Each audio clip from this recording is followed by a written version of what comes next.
everyone, welcome back. Is Free Fire freezing on the loading screen or going completely back right after you open it? Here's the fix. First, go ahead and force close the Free Fire app completely from your recent apps.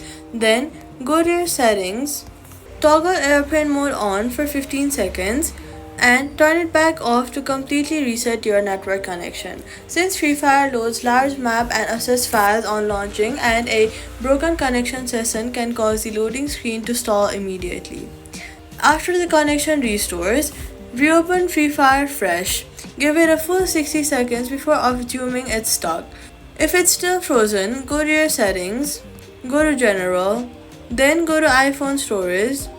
Now scroll down to the list of apps, find Free Fire, tap on it and then tap Offload app. After offloading it, go to your app store and reinstall it fresh from the app store to clear a corrupted cache that's stopping the load screen from completing. After reinstalling, make sure you're connected to a stable Wi-Fi or cellular signal before opening the game.